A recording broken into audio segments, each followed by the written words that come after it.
Boa noite, pessoal. Estamos aqui para mais uma videoaula. Ainda dentro do conteúdo de cozinha oriental, hoje nós vamos falar sobre a gastronomia indiana. Como a gente viu na correção do estudo dirigido, o continente asiático ele é composto basicamente por duas regiões distintas, o Oriente Médio e a parte asiática propriamente dita. Então a Índia ela faz parte desse contexto asiático.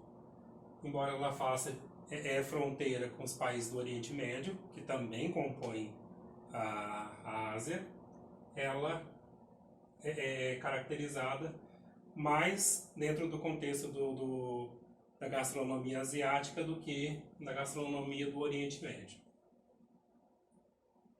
Então a Índia, assim como a China, também é um país muito extenso. Como a gente pode ver no mapa anterior, a China é um dos maiores países daqui da Ásia, depois da Rússia, é claro, e a Índia está entre os países de maior extensão territorial, ok? Então, assim como a China, a Índia também é muito extensa, ela é dividida em 48 estados e 7 territórios, cada um com as suas peculiaridades no que diz respeito à gastronomia. Esses territórios eles apresentam clima subtropical e tropical em geral, com montanhas ao norte, regiões litorâneas e desertos também fazem parte da Índia. Então a Índia acaba se tornando um país diversificado. O interessante disso é que essa grande diversidade de clima, diversidade de relevo, geografia, isso faz com que cada região tenha uma gama diferenciada de ingredientes. Ou seja, os ingredientes que crescem na região litorânea, eles não crescem na região mais próximo aos desertos e a parte mais tropical do país. É o segundo país mais populoso do mundo, com mais de 1 bilhão de pessoas. Isso também a gente acaba percebendo que interfere na gastronomia, né? Porque é um país muito populoso. Acaba que as pessoas têm que optar por certos tipos de alimentos que, se fosse um país com uma população menor e um pouco poder aquisitivo melhor, eles talvez não fariam uso desse alimento. Uma sociedade pluralista, multilingüe e multiétnica. A Índia ainda sofre com altos níveis de pobreza, analfabetismo, desnutrição e doenças. A questão étnica ela é interessante também para o contexto gastronômico, porque se ela é multiétnica, quer dizer que teve a vinda de diversas outras populações, de diversos outros países para a Índia, e isso faz com que haja uma interferência dessas outras nações na gastronomia indiana. A gente vai ver isso principalmente no contexto da colonização inglesa na Índia. A culinária indiana é conhecida como única devido aos seus ingredientes sazonais, às influências agrícolas históricas e principalmente religiosas e culturais. Os principais ingredientes utilizados na culinária local são as especiarias, os legumes e as frutas nativas. Dentro desses contextos de influências agrícolas, ingredientes sazonais, influências religiosas e culturais, a gente vai perceber que uma das mais importantes influências é a religiosa. Mais adiante a gente vai falar um pouco mais disso. Mas a influência religiosa é muito importante na gastronomia da Índia. A Índia foi um país muito importante no cenário da colonização europeia. O primeiro país a explorar economicamente seu território foi Portugal. Foi em direção desse país que Vasco da Gama, Cristóvão Colombo e Pedro Álvares Cabral, em 1848, Vasco da Gama, 1492, Cristóvão Colombo, em 1500, Pedro Álvares Cabral, partiram em busca de suas tão cobiçadas especiarias, que, como você bem sabe, revolucionaram as práticas culinárias naquele contexto. Ou seja, Esses exploradores partiram de seus países de origem rumo à Índia em busca das especiarias. E, como não poderia ser diferente, essas especiarias acabam por interferir na gastronomia desses países. Por quê? Já que anteriormente eles não tinham acesso a certos tipos de especiarias, o aparecimento, o surgimento dessas especiarias oriundas da Índia vai influenciar a gastronomia europeia, sim. No século XIX, foi a Inglaterra que estabeleceu esse país no processo de colonização, saindo de lá somente em meados do século XX. Isso, sem dúvida alguma, não poderia ter deixado de influenciar na alimentação e na cultura culinária local. Foi o que eu falei anteriormente. A vinda dos ingleses para a Índia, durante o processo de colonização da Índia, interferiu fortemente na culinária deles. Ou seja, a gente tem que pensar o seguinte: antes da vinda dos ingleses, eles já tinham uma culinária típica deles, que era diferenciada entre as regiões. No entanto, a vinda dos ingleses interfere nessa culinária, como a gente vai ver mais adiante. Com a introdução do colonialismo e do comércio de especiarias entre a Índia e a Europa, surgiram novos alimentos, ao mesmo tempo em que influenciou as cozinhas de todo o mundo, principalmente sudeste da Ásia, ilhas britânicas e Caribe. A gente tem que pensar o seguinte: se havia um comércio, o que quer dizer? Que alguém vinha, buscava as especiarias e levava para as outras regiões. Mas as pessoas que vinham, elas acabavam trazendo coisas também que acabaram por ser incorporadas à gastronomia da Índia, né? Surpreendentemente sofisticada e exótica, um leque de adjetivos qualifica a cozinha de um país onde, para muitos, existiu o Jardim do Éden. Da Índia são originários inúmeros vegetais e frutas que fazem parte das mesas de todos nós. Alimentos em tão grande variedade quanto as regiões que ali se praticam. Como eu falei anteriormente, se saía produtos de lá para a Europa, por exemplo, e vinham produtos da Europa para eles, esses produtos que saíam de lá acabavam por chegar em outros lugares. Ou seja, produtos oriundos da Índia fazem parte da gastronomia da maioria dos países. Existem produtos que são oriundos da Índia e que hoje foram incorporados na gastronomia como um todo. E aqui a gente tem principalmente vegetais e frutas, que é citado no texto, né? Aqui fala da variedade de religiões, né, dentro da Índia, e a gente tem muçulmanos, hindus, budistas e cristãos, entre outros. Dão vida à receita em que existe lugar para tudo, desde a carne de porco ou da vaca, proibida para alguns e consumida por outros, até a dieta vegetariana de muitos hindus. Então a gente tem um país onde você, por exemplo, algumas religiões proíbem o consumo da carne de vaca, tendo a vaca como animal sagrado. No entanto, dentro do mesmo lugar, você tem pessoas que consomem a vaca sem problema nenhum, a carne de vaca, mas também consomem carne de porco. E existem ainda os hinduístas que não consomem carne, eles consomem apenas alguns derivados de leite, como queijos e iogurte, e eles praticam uma dieta vegetariana, certo? Então, qualquer que seja a prática religiosa ou a latitude, a gastronomia da Índia é, acima de tudo, um mostruário de aromas único no mundo.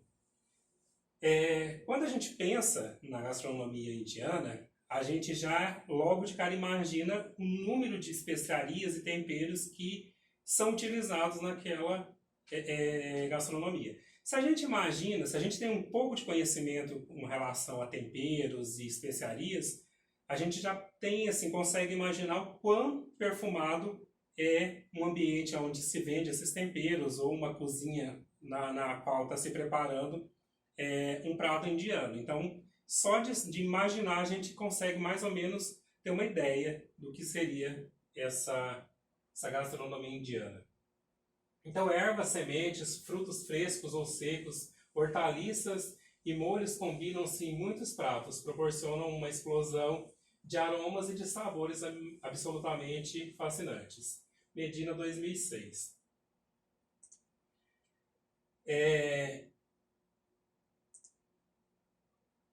A gastronomia indiana hoje reflete a diversidade cultural e religiosa de todo o país, caracterizada pelo uso de muitos temperos.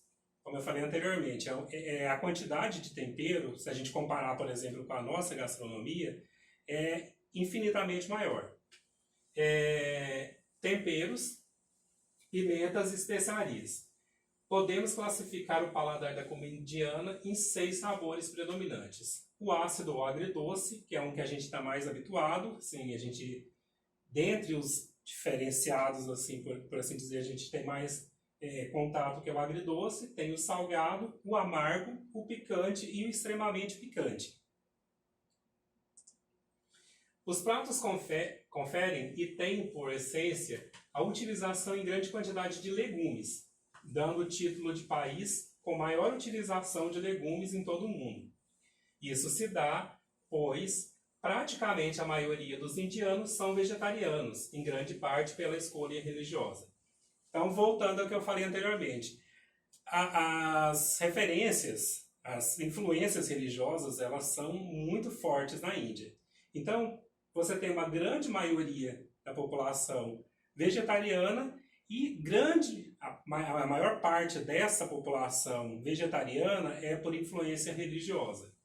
Apesar de mais da metade do país ser cultivado, a importação de alimentos é inevitável devido ao crescimento da população.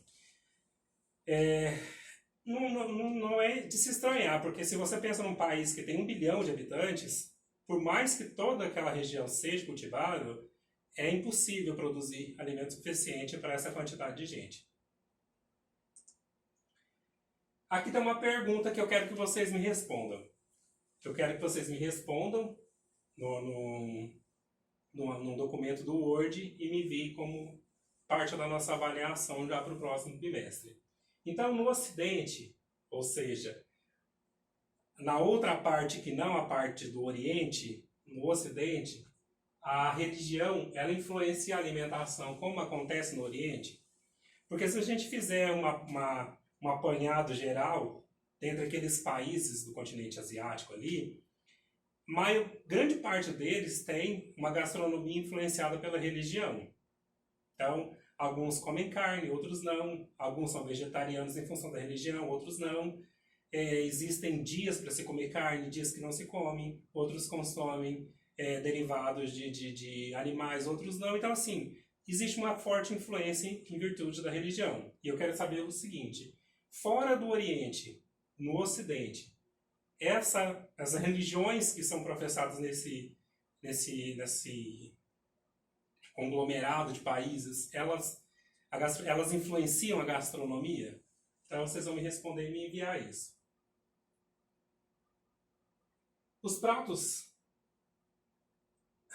Os principais produtos cultivados são os legumes, os grãos, a cana-de-açúcar, as frutas, os vegetais, os chás, café, pimentas e especiarias. A carne bovina é limitada, pois há restrições religiosas em seu consumo.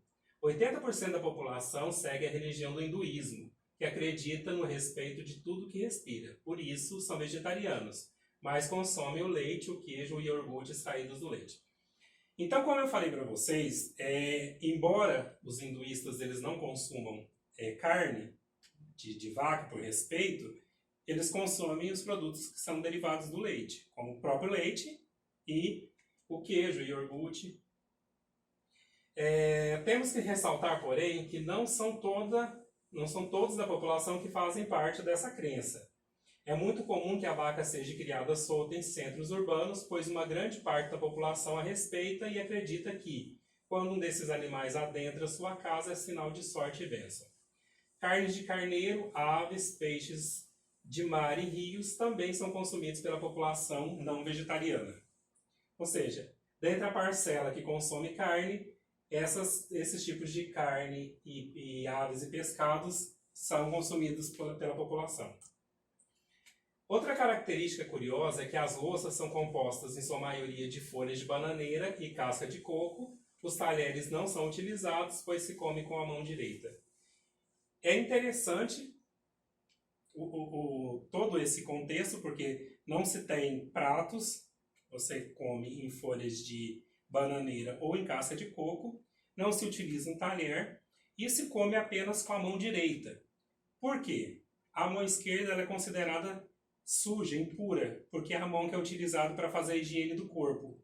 Então, uma mão é usada para utilização e a outra para higienização do corpo e a outra para comer. Então, sempre que vocês virem uma pessoa indiana comendo com a mão, vocês vão vão observar que ela sempre vai utilizar a mão direita. Em todas as regiões, percebe-se costumes em comum na gastronomia local. O uso indiscriminado de especiarias como o cardamomo, a cúrcuma, o cominho, cravo, semente de erva doce, alho, gengibre, feno grego e açafrão. Esses são os produtos que são utilizados em todas as regiões da Índia, são de uso comum. Como eu falei anteriormente, então existe uma especificidade na gastronomia de cada uma das regiões, mas esses temperos aqui eles são usados de forma indiscriminada por todas as 7 regiões da Índia. Todos pensam que o curry é aquele tempero amarelo que compramos nos supermercados e que leva esse nome. Porém, o legítimo curry indiano é um produto, é um prato tipo um ensopado à base de verduras, peixes ou carne cozida e algum líquido de tomate, leite de coco e iogurte, acompanhado de aromáticas, podendo ser picante até extremamente picante, à base de ervas, especiarias e pimenta. Então, erroneamente as pessoas associam o nome curry a aquele tempero amarelinho, tempero seco. Só que, na verdade, o curry mesmo é um prato indiano e que usa como base, como tempero, o pó amarelo, que a gente vai ver posteriormente como que é chamado esse pó. Então, quando falamos em curry pó, é a masala, que preparada se transforma na base do prato curry. Então, em função do uso desse tempero, é que as pessoas costumam associar o nome curry ao tempero e não ao prato propriamente dito.